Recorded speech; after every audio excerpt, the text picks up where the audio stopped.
ሰላም ለሁላችሁን ክቡራትና ክቡራን ተመልካቾች ከአሚኮ አዲስ አበባ ስቱዲዮ የሰዓቱን ዘገባዎች አንዱ አለምና ነው ወደናንተ አደርሳለሁ። አብራችሁን ቆዩ።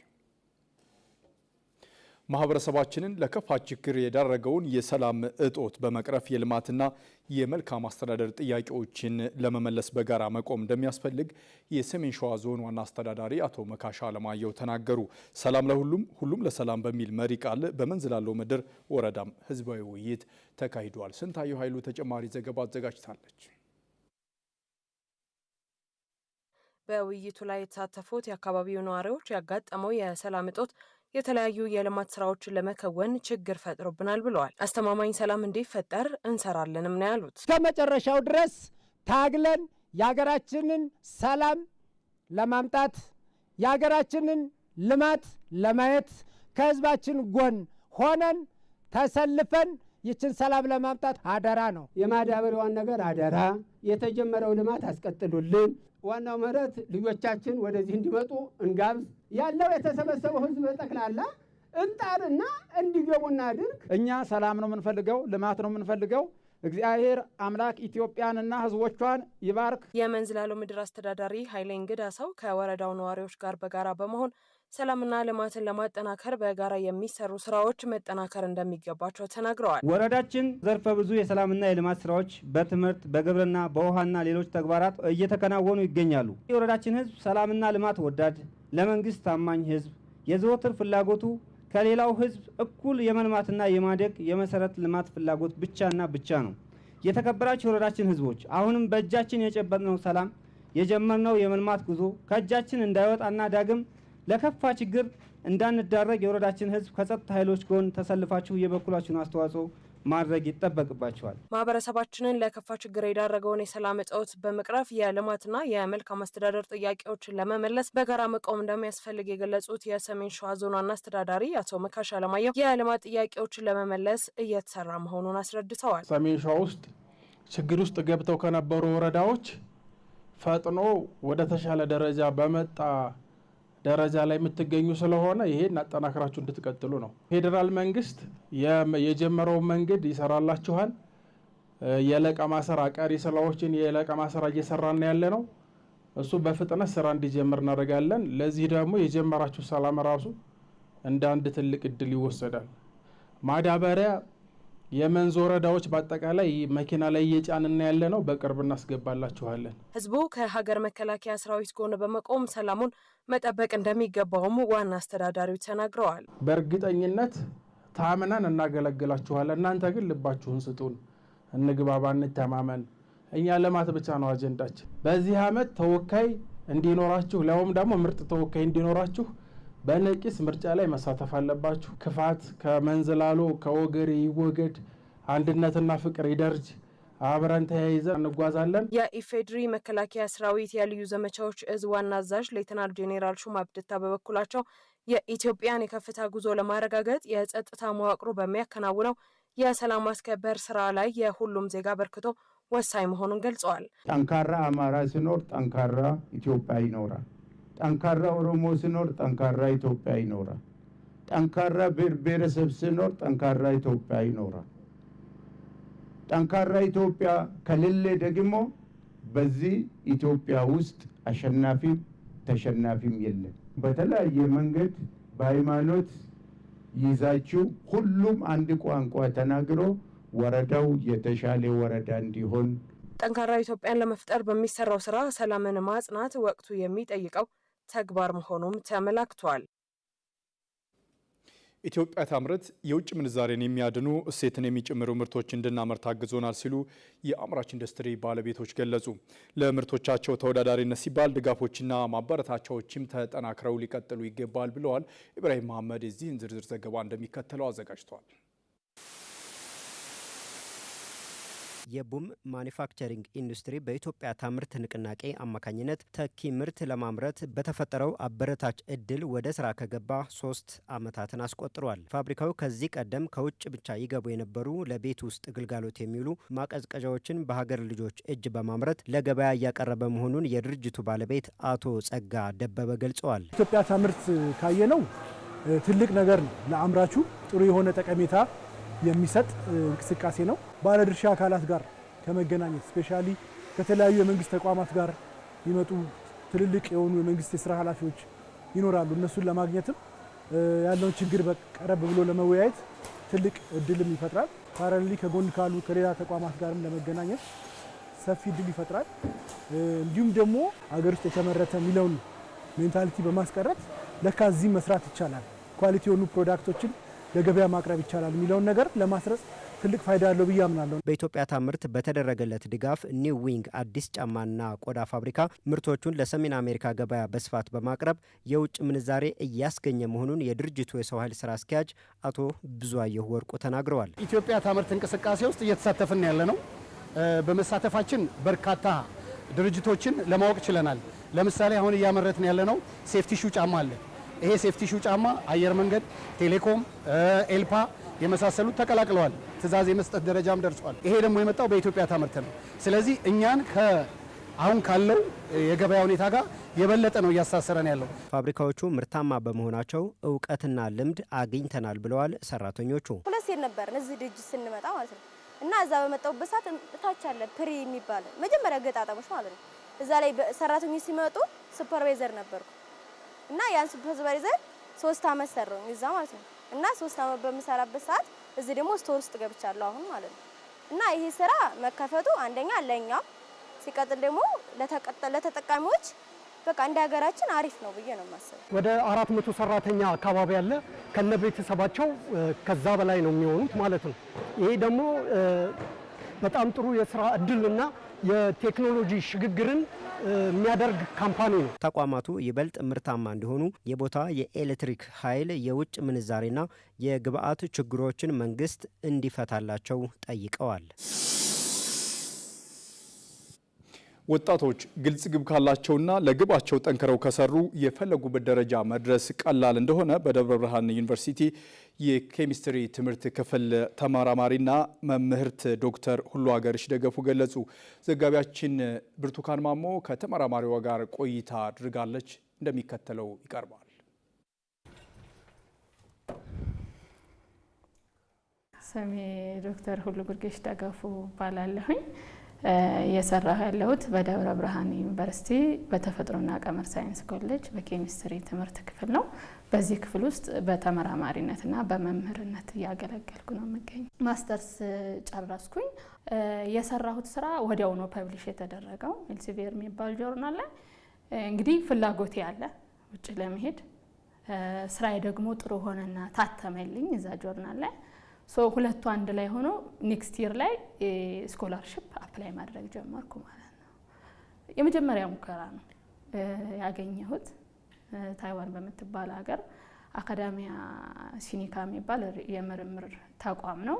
ኤዥያ ላይ ካሉ 10 ምርጥ ከሚባሉ የምርምር ተቋማት አንዱ ነው። እሱ የሚሰጠው ስኮላርሺፕ አለ፣ ቲአይጂፒ የሚባል ስኮላርሺፕ አለ። ታይዋን ኢንተርናሽናል ግራጁዌት ፕሮግራም ማለት ነው ቲአይጂፒ እና በዛ ሰክሰስፉል ሆንኩኝና ኔክስት ይር ላይ ለ3ኛ ዲግሪ ወደ ታይዋን ሄድኩ ማለት ነው።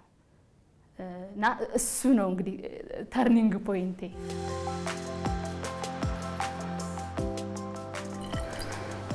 እንግዲህ 3ኛ ዲግሪ ጨርሼ ፖስት ዶክትሬት ሰርቼ የመጀመሪያ ልጄን ይዤ ነው የተመለስኩት።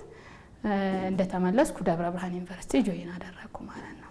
እንግዲህ ያ መቼ ነው? 2012 መስከረም ላይ። እንግዲህ የምርምር ስራ አለ፣ የማስተማር ስራ አለ፣ የእናትነት አለ።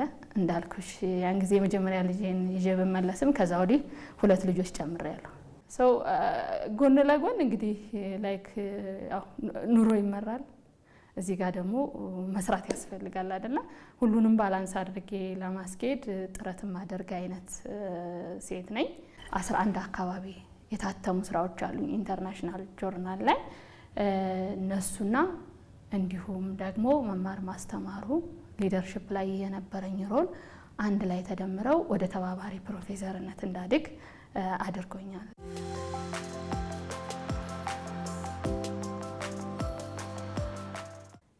ነፃ ሆኜ መኖርን የምመርጥ አይነት ሰው ነኝ።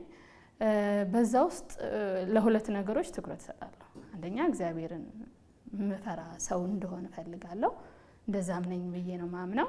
ሁለተኛው በምሰራው ስራ ታታሪ መሆን፣ ሁልጊዜም ስራ ላይ ነኝ። ምናልባት የምሰራው ስራ ለዛሬ ፍሬው የሚታይ ለነገ ፍሬው የሚታይ ሊሆን የተለያየ ሊሆን ይችላል።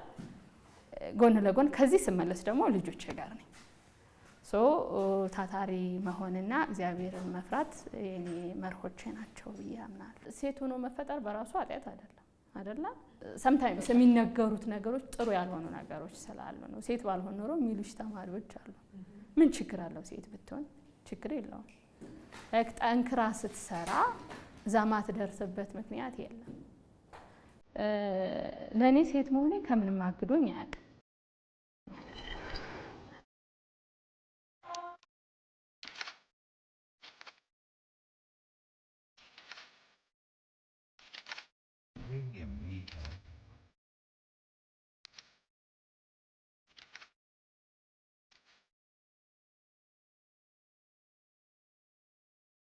ቀጥለናል ተመልካቾች። የበርካታ ኢትዮጵያውያን ህፃናትን ህልም የተለሙ ኢትዮጵያዊት ናቸው። የጆይ ኦቲዝም ማዕከልን በመመስረትም የበርካታ የኦቲዝም ተጠቂ ህፃናትን ተስፋ ምዕራፍ ከፍተዋል። ወይዘሮ ዘሚየኑስ በዛሬው የማናቸው አምዳችን ስለ ዘሚየኑስ እነግራችኋለን። ቴዎድሮስ ኃይለ ኢየሱስ አዘጋጅቶታል። እናት ሰንሰለት ልትገዛ መውጣት የለባትም። ልጅ በሰንሰለት መታሰር የለበትም። የበርካታ ህጻናትን የነገ ተስፋ የተለሙ ኢትዮጵያዊ ናቸው። በተለይም የልጃቸው ኦቲዝም ተጠቂ መሆንን ተከትሎ በኢትዮጵያ ውስጥ ያለውን ሁኔታ ለመቀየር ከፍተኛ አስተዋጽኦ አበርክተዋል።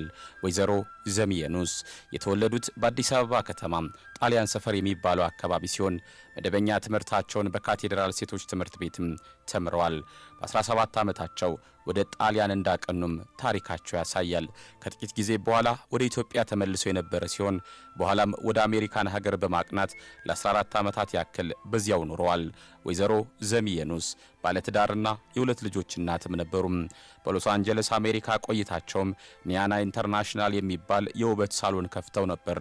ወደ ሀገር ውስጥ ከተመለሱ በኋላ በስነ ውበት ወይም ኮዝሞቶሎጂ ዘርፍ የስልጠና ማዕከል በመክፈት ከ6000 በላይ ባለሙያዎችን በማፍራት ስራ ፈጣሪ ማድረግ ችለዋል። ከዚህም በተጨማሪ ወጣት ሴቶችና በወሲብ ንግድ የሚተዳደሩ ሴቶች በስነ ውበት ሙያና የህይወት ክህሎት ዙሪያ የነጻ ትምህርት ዕድል እንዲያገኙም አመቻችቷል።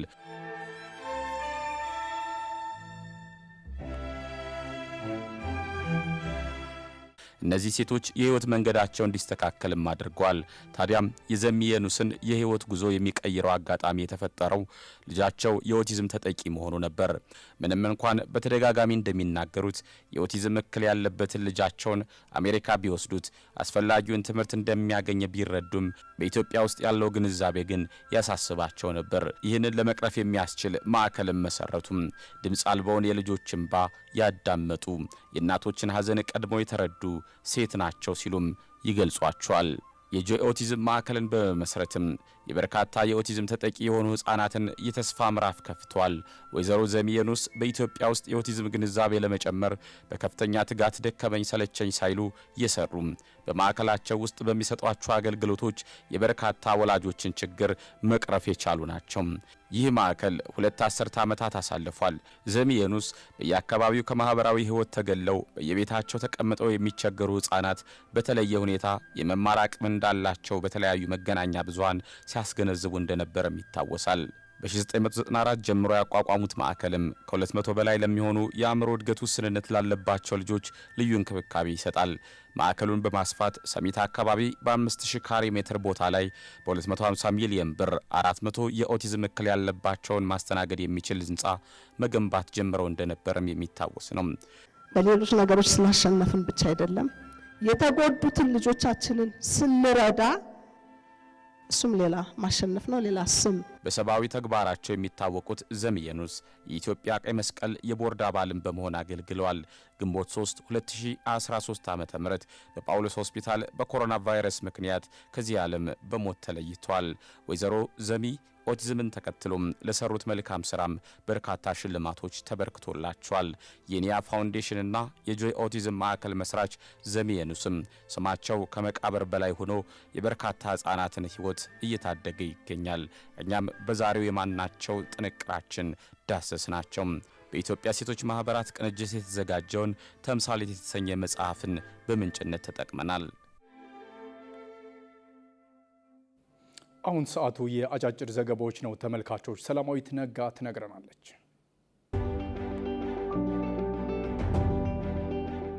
የኢትዮጵያ ዩኒቨርሲቲዎች የአየር ንብረት ፎረም የመጀመሪያ ጠቅላላ ጉባኤ በአዲስ አበባ እየተካሄደ ይገኛል። በፎረሙ ላይ የተገኙት የፕላንና ልማት ሚኒስትር ዴኤታ አቶ ስዩም መኮንን የአየር ንብረት ለውጥ ፈተናን ለመቋቋም መንግስት ትኩረት ሰጥቶ እየሰራ እንደሚገኝ ተናግረዋል። ኢትዮጵያ የአየር ንብረት ለውጥ ተጎጂ ስለመሆኗ ከመግለጽ ባለፈ የመፍትሄው አካል በመሆን አህጉራዊና ዓለም አቀፋዊ መሪነት ሚናዋን እየተወጣች ትገኛለች ብለዋል። ይህ ንቁ ተሳትፎ በአፍሪካ መሪዎች ዘንድ ተቀባይነት አግኝቶ የአዲስ አበባ የአየር ንብረት ዲክላሬሽን የሀገሪቱ የጋራ አቋም እንዲሆን አስችሏል ሲሉም ነው ሚኒስትር ዴኤታ ገለጹት። የዩኒቨርሲቲዎች የጥናትና ምርምር ስራዎች፣ የድህረ ምረቃ ተማሪዎች የመመረቂያ ጽሁፎችና ጆርናሎች በአየር ንብረት ለውጥና ተያያዥ ማህበራዊ ኢኮኖሚያዊ ተግዳሮቶች ላይ ማተኮር እንዳለባቸውም አሳስበዋል። የአዲስ አበባ ዩኒቨርሲቲ ፕሬዝዳንትና የኢትዮጵያ ዩኒቨርሲቲዎች የአየር ንብረት ትግበራ ፎረም ሴክሬታሪያት የበላይ ጠባቂ ዶክተር ሳሙኤል ክፍሌ የአየር ንብረት ለውጥ ፈተናዎችን ለመቅረፍ እውቀትና ፈጠራን እንዲሁም ትብብርን ማጠናከርን የሚጠይቅ መሆኑን ጠቅሰው በዚህ ረገድ ዩኒቨርሲቲዎች ከፍተኛ አስተዋጽኦ እንደሚኖራቸው ተናግረዋል። ዘገባው የኢትዮጵያ ብሮድካስቲንግ ኮርፖሬሽን ነው።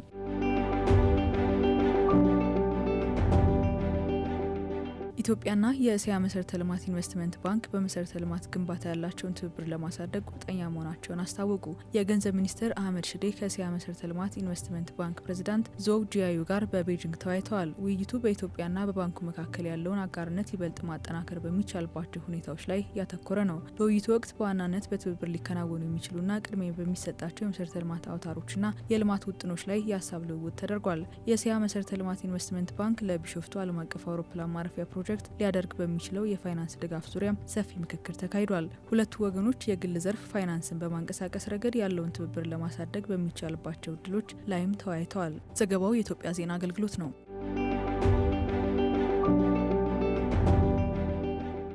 የፌዴራል ቤቶች ኮርፖሬሽን የነበረበት ዝቅተኛ አፈጻጸም በመቀልበስ ሀገራዊ ለውጡ የፈጠረለትን የተመቻቸ የተቋማዊ ለውጥ እድል በአግባቡ በመጠቀም በስኬት ከሚጠቀሱ ተቋማት ተርታ ለመሰለፍ መቻሉን አስታውቋል።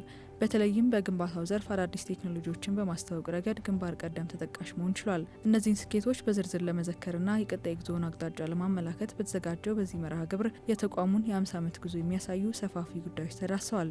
የፌዴራል ቤቶች ኮርፖሬሽን የ50 ዓመት የወርቅ ኢዮቤልዩ ክብረ በዓል ማጠቃለያ መርሃ ግብር እየተካሄደ ነው። ዘገባው የኢትዮጵያ ብሮድካስቲንግ ኮርፖሬሽን ነው።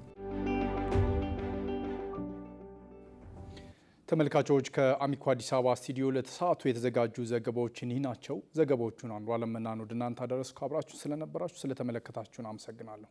ጤና ይስጥልኝ።